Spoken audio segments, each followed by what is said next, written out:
दोस्तों मैं सतवीर सिंह अपने YouTube के भारत लिंक ग्लोबल चैनल पर आपका स्वागत करता हूं। दोस्तों आजकल चौटाला परिवार में झगड़ा चला हुआ है नाम का। और झगड़ा ये है दोस्तों कि जो अजय चौटाला जी उनकी पार्टी है जसपा, और उन्होंने ओम प्रकाश चौटाला जी का फोटो है ना वो अपनी पार्टी के पोस्टर पे लगा लिया। तो उस पोस्टर पे लगाने से जो इनेलो के राष्ट्रीय अध्यक्ष हैं और ओम प्रकाश चौटाला जी के छोटे लड़के हैं उन्होंने न सिर्फ कड़ा विरोध जताया और उसमें उनको गद्दार भी बोल दिया अजय चौटाला जी को, और ये कहा कि गद्दार मेरे पिताजी के नाम का इस्तेमाल नहीं कर सकते। तो इसके प्रत्युत्तर में अजय चौटाला जी ने कहा है कि वो मेरे पिताजी हैं और मैं अब ऐसे 2 साल पहले से मेरे पिताजी और वहाँ अपने नाम का उनके नाम का इस्तेमाल कर सकता हूँ।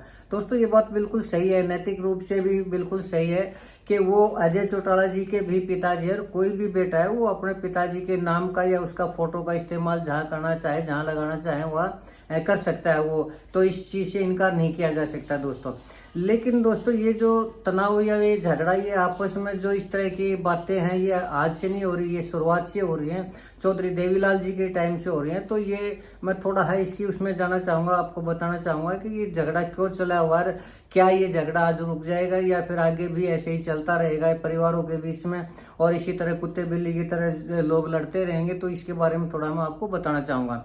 दोस्तों चौधरी देवीलाल वास्तव में एक जननायक नेता थे और वो जनता के नहीं वो लीडरों के भी लीडर हुआ करते। और हिंदुस्तान की राजनीति में ऐसा कोई नेता नहीं है जो चौधरी देवीलाल जी की रेस्पेक्ट ना करता हो और उनको वास्तव में एक अपना नेता ना मानता हो।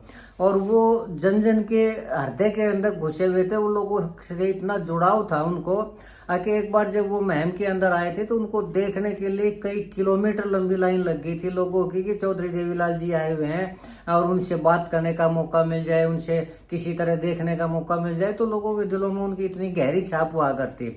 लेकिन दोस्तों ये जो पारिवारिक लड़ाई है ना ये चौधरी देवीलाल जी के टाइम से शुरू हो चुकी थी। एक्चुअली में अगर पारिवारिक इतिहास की बात करें तो चौधरी देवीलाल जी के 4 लड़के हुआ करते। एक तो प्रताप सिंह जी थे, फिर दूसरे नंबर पे शायद ओम प्रकाश जी थे और फिर रणजीत जी और जगदीश जी।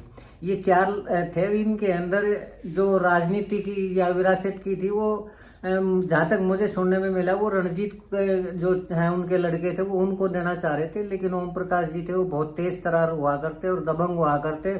तो उस विरासत की लड़ाई को उन्होंने 1989 के अंदर हासिल कर लिया। क्यों? क्योंकि जब चौधरी देवीलाल प्रधानमंत्री बने तो यहाँ पर उनकी विरासत का या मुख्यमंत्री की कुर्सी को किसने संभालना था, तो ये मौका आया था। तो उस मौके को कैच करने के लिए ओम प्रकाश जी ने अपनी पूरी ताकत लगा दी और उसने वो गद्दी हासिल भी कर ली। और उस लड़ाई के अंदर दोस्तों ये सारी बातें मैं आपको बताऊं कि मेरे को ये बताई थी महम 24 के एक प्रधान हुआ करते सूरज सिंह मलिक जी। उन्होंने ये सारी बातें बताई थी। उन्होंने कहा था कि जो उस टाइम झगड़ा हुआ करता उस टाइम चौधरी देवीलाल जी इतने दुखी हुआ करते कि उन्होंने दुख में आकर ने ये भी कह दिया था एक बार अपनी मिसेज को, देखो मैंने देशवाली जाटों को इनके कदमों में झुका दिया, आज ये कैसे लड़ने लग रहे हैं एक दूसरे से। तो उनका जो हृदय था वो बहुत दुखी था। तो उन्होंने मुझे सूरज सिंह जी ने ये भी बताया था कि उस टाइम पे अजय और अभय दोनों ही उनके घर पर रोहतक में रहे थे, 1 महीने तक रहे थे। और जब विरासत की जो और सत्ता की जंग जब ओम प्रकाश चौटाला जी ने जीत ली तो तब वो गए थे और वो मुख्यमंत्री बने थे। लेकिन दोस्तों सत्ता की एक ऐसी लड़ाई होती है और सत्ता की ही नहीं, एक वक्त का जो पहिया है ना वो गोल होता है, वो घूमता है और जहाँ से चलता है वो एक बार वहाँ आता ही आता है। जो लड़ाई चौधरी ओम प्रकाश चौटाला जी ने लड़ी थी और जो अपने भाइयों के साथ लड़के ने सत्ता प्राप्ति की थी, उस टाइम मैं एक चीज़ और बताना चाहूँगा कि जब मैंने सूरज सिंह जी का इंटरव्यू लिया और उन्होंने मेरे को ये सारी बातें बताई तो मैंने उनसे पूछा था और यही बात कहा था कि वक्त का पहिया गोल होता है मलिक साहब। आज अगर ओम प्रकाश चौटाला जी ने लड़के ने सत्ता हासिल की तो एक दिन ऐसा भी आएगा कि जब उनके पुत्रों में भी ये लड़ाई होगी। तो उन्होंने उस टाइम कहा था कि तो बहुत दूर की बात है, अभी इसके बारे में नहीं कहा जा सकता, लेकिन मैंने कहा दिया था कि ऐसा होगा। और उसके बाद जितने भी इनेलो के लीडर हुआ करते मैं उनसे सवाल पूछा करता कि आने वाले टाइम में ऐसा होगा ही होगा तो आप उसमें अजय का साथ देंगे या अभय का साथ देंगे। तो उस टाइम ज़्यादातर लोगों ने तो ये कहा था कि पहली बात तो यही है कि ऐसा होगा नहीं, और अगर होगा तो हम अजय चौटाला जी का, जो कि आज जजपा के अध्यक्ष हैं, सर्वे सर्वा हैं, उनके बारे में कहा था कि हम उनके साथ जाना पसंद करेंगे। कुछ लोगों ने ये भी कहा कि हम अभय चौटाला के साथ जाना चाहेंगे क्योंकि वो जबान के पक्के आदमी हैं। कुछ ने कहा कि जो अजय चौटाला हैं वो लोगों की रेस्पेक्ट ज़्यादा करते हैं बजाय अभय की। तो खैर ये तो उन लोगों की अपनी सोच थी, क्योंकि मैं तो पार्टी के अंदर था नहीं, उन्होंने जैसा कहा वो वैसा मैंने आपको बता दिया। लेकिन दोस्तों, जैसे कि मैंने पहले कहा था कि वक्त का पहिया गोल है, तो वो घूमता घूमता आज उसी जगह पे आ गया। और जो ओम प्रकाश चौटाला जी ने सत्ता संघर्ष करके हासिल की थी, वही सत्ता का संघर्ष आज उनके लड़कों में है और वो अजय और अभय के अंदर है। और ये जो सत्ता का संघर्ष है दोस्तों, एक ऐसी चीज है, आप इतिहास को भी उठा के देखेंगे तो मुगलों का इतिहास देख लीजिए, किस तरह औरंगजेब ने या उनके पिताओं ने या उनके और अगली ऊपर की पीढ़ी वालों ने अपने भाइयों को मारकर, चाचा ताऊओं को मार के और सत्ता हासिल की थी। और ये सिर्फ मुस्लिम इतिहास ही नहीं है, हिंदुओं को भी देखिए तो जो अशोक सम्राट हुआ करते, वो तीसरे या चौथे नंबर पे या पांचवें नंबर पे हुआ करते, उनके बड़े भाई और भी हुआ करते, तो उन्होंने भी जो सत्ता हासिल की थी वो उनको मार के सत्ता हासिल की थी। तो ये सत्ता का जो लोभ है ना दोस्तों, ये ताकत का जो नशा है ना, ताकत को हासिल करने का नशा है ही इतना कि उसमें रिश्तों की बलि चढ़ानी पड़ती है। और सत्ता हासिल जब ये दिखाई दे कि सत्ता हासिल हो सकती है तो उसमें रिश्ते अहमियत नहीं रखते। और आज ये बात ठीक है कि इस इलेक्शन के अंदर आज इनेलो की और जजपा की दोनों की जो स्थिति है वो राजनीतिक रूप से बहुत डाउन स्थिति है, लेकिन फिर भी सत्ता का संघर्ष तो है ही है। और ये सत्ता का जो संघर्ष है ये है कि क्या पता कब लोगों का जो रुझान है वो उनकी पार्टी की तरफ हो जाए। और अगर उनकी पार्टी की तरफ होगा तो चौधरी ओम प्रकाश चौटाला जी की जो लोकप्रियता थी उसको कैश किया जाए और उनके नाम से वोट लिए जाएं और उनके नाम से अगर एक बार सत्ता मिल गई तो मुख्यमंत्री बनाया जाए। यही सोच है और यही दोनों की सोच है, अजय जी की भी यही सोच है और अभय जी की भी यही सोच है। और मुझे लगता है कि इसमें जो पिता की इतनी चिंता नहीं है कि मेरे पिताजी का फोटो वहां क्यों लगाई या फिर मैं अपने पिताजी का फोटो वहां लगाऊंगा। ये फोटो की या पिताजी के नाम को वो करने की नहीं है, ये वोटों की वो है कि उनके नाम से कुछ वोट हासिल हो जाए।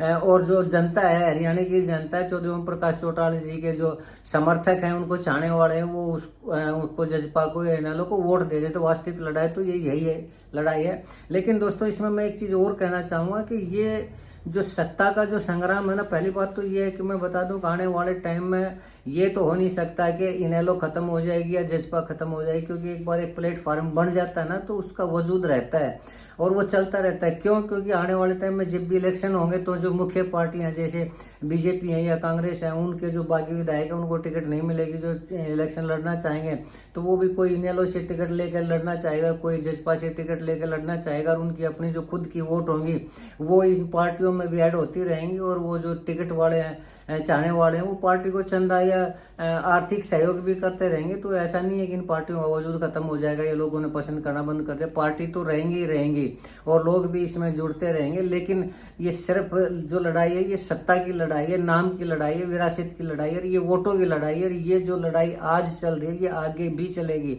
अब मान लीजिए सत्ता संघर्ष में अगर अब अजय चौटाला जी जीत जाते हैं, जजपा जीत जाती है, तो दुष्यंत में और दिग्विजय में भी ये लड़ाई होगी ही होगी अगर उनकी सत्ता आती है तो।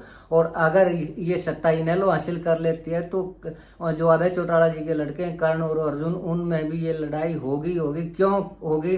क्योंकि दोस्तों ये किसी के बस की बात नहीं है। सत्ता होती ही ऐसी है, जिसको भी ये न दिखाई देता है कि सत्ता हासिल हो सकती है, उसके लिए वो रिश्तों की बलि चढ़ाना कोई भी बड़ी बात नहीं है। इसमें न भाई की कोई कीमत होती है, न बहन की कोई कीमत होती है, न पिता की कोई कीमत होती है। सिर्फ कीमत होती है तो कुर्सी की कीमत होती है और वक्त की कीमत होती है। और ये एक प्रकृति का भी नियम है कि जो आदमी जैसा अपने पिताजी के साथ करता है उसके बच्चे भी उसके साथ वैसा ही करते हैं। अगर हमारी किसी बात से हमारे पिताजी का दिल दुखता है तो वो स्थितियां हमारे साथ भी होंगी ही होंगी और हमारा दिल भी सेम परिस्थितियों में एक दिन दुखेगा ही दुखेगा। और यही जो चक्र है ये आगे चलता जाता है और चलता रहेगा, यही प्रकृति का नियम है। तो आज के दिन ये जो लड़ाई चल रही है, मुझे ऐसा लग रहा है कि ये पिताजी के नाम को ऊंचा उठाने की या उसके नाम को करने की नहीं है। सिर्फ ये है कि उनके नाम के बहाने से कुछ वोट मिल जाए, लोग उनकी जो इज्जत करते हैं, जो उनके समर्थक हैं और जो कट्टर अनुयायी हैं उनके, वो कम से कम उस पार्टी को वोट दे दे। बस ये इतनी सी लड़ाई है दोस्तों। दोस्तों, और यही मैं कहना चाह रहा हूँ। और मुझे उम्मीद है कि आपको मेरी ये जो बात है ये पसंद आई होगी।